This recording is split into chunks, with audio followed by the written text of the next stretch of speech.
जिला फाटू ने खतरनाक तरीके से बेइज्जती कर दी है रोमन रेंस की। बच्चा बोल दिया है रोमन रेंस को जिला फाटू ने। और साथ ही साथ पॉल हेमंत आपको नए क्लाइंट के साथ देखने को मिल सकते हैं। हेलो दोस्तों, मेरा नाम है आरजे और आप देख रहे हो आरजे रेसलिंग फैंस। तो सबसे पहले बात करते हैं मॉडर्न डे महाराजा जिंदर महल की, जिनको डब्ल्यूडब्ल्यूई वालों ने रिसेंटली अपनी कंपनी से फायर कर दिया था।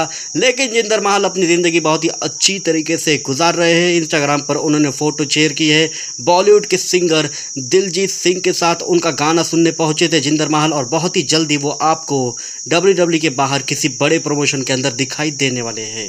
हम बात करते हैं द रॉक के बारे में, तो इस फोटो के अंदर बताना मुझे द रॉक आपको कहां पर दिखाई दे रहा है। तो ये बंदा और कोई नहीं बल्कि द रॉक है, जो कि क्योंकि रॉक अपनी मूवी की शूटिंग कर रहे हैं। एमएमए फाइट के ऊपर उनकी मूवी आ रही है। पूरी तरीके से द रॉक का मेकअप लगाया हुआ है, पूरी तरीके से बाल दिखाई दे रहे हैं द रॉक के पास। द रॉक तो टकले हैं, लेकिन अब इस मूवी के अंदर आपको बाल के साथ द रॉक दिखाई देंगे यंग लुक में। आप देखते हैं क्या तहलका मचाती है द रॉक की एमएमए फाइट की मूवी। नेक्स्ट हम बात करते हैं स्टोन कोल्ड स्टीव ऑस्टिन के बारे में। तो आपका दिमाग पूरी तरीके से फटने वाला है, क्योंकि स्टोन कोल्ड स्टीव ऑस्टिन का पहला मैच मैट हार्डी के साथ हुआ था WCW या फिर WWE के अंदर।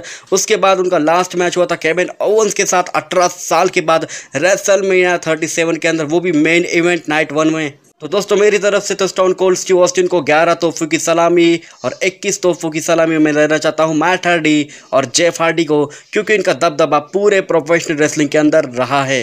तो नेक्स्ट हम बात करते हैं Undertaker, Stone Cold Steve Austin, Brock Lesnar और रोमन रेंस के बारे में। द सोल ऑफ रेसलमेनिया कौन है? Undertaker. The soul of SummerSlam कौन है? Brock Lesnar. The soul of Royal Rumble कौन है? Stone Cold Steve Austin. और लास्ट में बताता हूँ रोमन रेंस का द सोल ऑफ WWE कौन है? Roman Reigns. तो दोस्तों मुझे नहीं पता कि आप लोग कितना एग्री करोगे, लेकिन अभी फिलहाल में पूरी तरीके से जस्टिफाई कि रोमन रेंस ही है द सोल ऑफ WWE, क्योंकि रोमन रेंस सिवा WWE का भी कुछ भी नहीं हो सकता।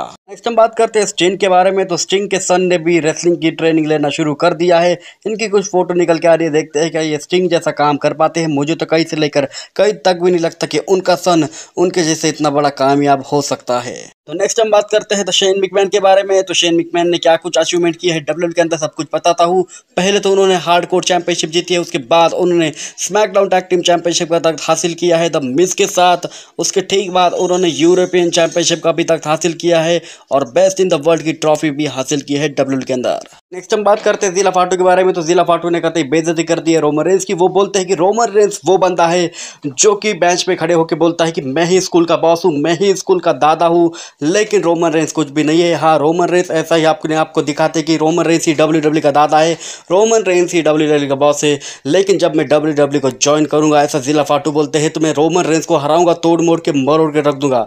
अब देखते हैं फ्यूचर के अंदर क्या जिला फाटू ही रोमन रेंस का मार खाते हैं या फिर रोमन रेंस जिला फाटू का मार खाते हैं। वो तो हमको फ्यूचर के अंदर पता लग ही जाएगा। और दोस्तों इससे ये भी पता चलता है कि भविष्य के अंदर जिला फाटू WWE के अंदर साइन होने वाले हैं, लेकिन वो रोमन रेंस की तरफ नहीं बल्कि सोलो सिक्वा की तरफ जाने वाले हैं और रोमन रेंस को अच्छा खासा सबक सिखाने वाले हैं। तो नेक्स्ट हम बात करते हैं ड्रू मैकिंटायर के बारे में। तो ड्रू मैकिंटायर ने कभी भी सोचा ही नहीं था कि वो WWE कंपनी को छोड़ दे। उनका कॉन्ट्रैक्ट भी खत्म हो चुका था, लेकिन वो चाहते थे कि WWE वाले मुझे ज़्यादा पैसा दे, और वैसा ही हमको देखने को मिला है। तो ड्रू मैकिंटायर का साल आने वाला है 2024 और 2025 के अंदर ड्रू मैकिंटायर WWE कंपनी को पूरी तरीके से लीड करते हुए आपको दिखाई देंगे।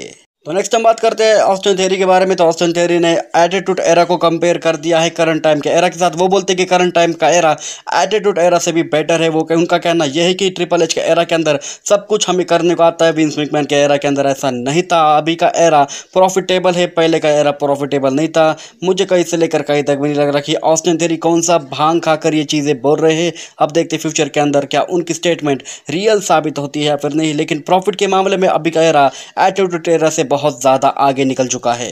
तो नेक्स्ट हम बात करते हैं डैनियल ब्रायन के बारे में। तो डैनियल ब्रायन का आज है बर्थडे, 43 ईयर्स के वो हो चुके हैं। Happy birthday Daniel Bryan. और इसी एज के अंदर भी वो शायद से रिटायर आपको होते हुए दिखाई देंगे। तो ये कुछ अचीवमेंट थी डैनियल ब्रायन की, इस वीडियो के अंदर आपको दिखाई दे रही होंगी। बात करते हैं वाइपर रैंडी ऑर्टन के बारे में। तो वाइपर रैंडी ऑर्टन के डॉक्टरों ने कहा था कि तुम अब रेसलिंग को क्विट कर दो, तुम रेसलिंग से रिटायरमेंट ले सकते हो, क्योंकि तुम्हारे बॉडी अब रेसलिंग को सहन नहीं कर सकती। लेकिन तब भी रैंडी ऑर्टन आते हैं WWE के अंदर, रेसलिंग कंटिन्यू करते हैं, लेकिन क्या उनको मिलती है? हार के ऊपर हार। अब देखते हैं फ्यूचर क्या होता है रैंडी ऑर्टन का। लेकिन बूढ़े होने के बाद रैंडी ऑर्टन पूरी तरीके से तबाह होने वाले हैं RKO फिनिशर के द्वारा। नेक्स्ट हम बात करते हैं ड्रू मैकिंटायर के बारे में। तो ऑफिशियल पोस्टर निकल के आ चुका है ड्रू मैकिंटायर के साथ क्लैश एट द कासल का, जो कि 2024 के अंदर होने वाला है।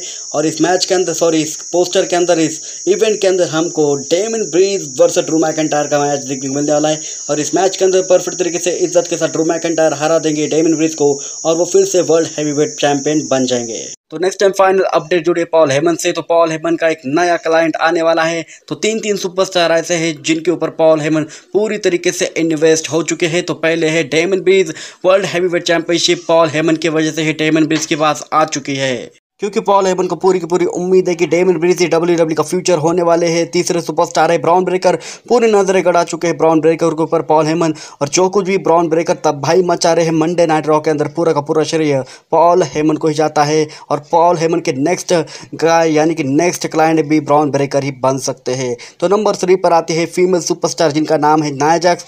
नाया जैक्स भी बहुत ही कमाल का काम कर रही है WWE के अंदर, उसका पूरा पूरा श्रेय पॉल हेमन को जाता है। तो दोस्तों ये वीडियो बस यही तक थी। अगर आपको वीडियो पसंद है तो वीडियो को लाइक और चैनल को कर दीजिए परफेक्ट तरीके से इज्जत के साथ सब्सक्राइब, क्योंकि जो कुछ भी है इसी चैनल पे है और कहीं नहीं।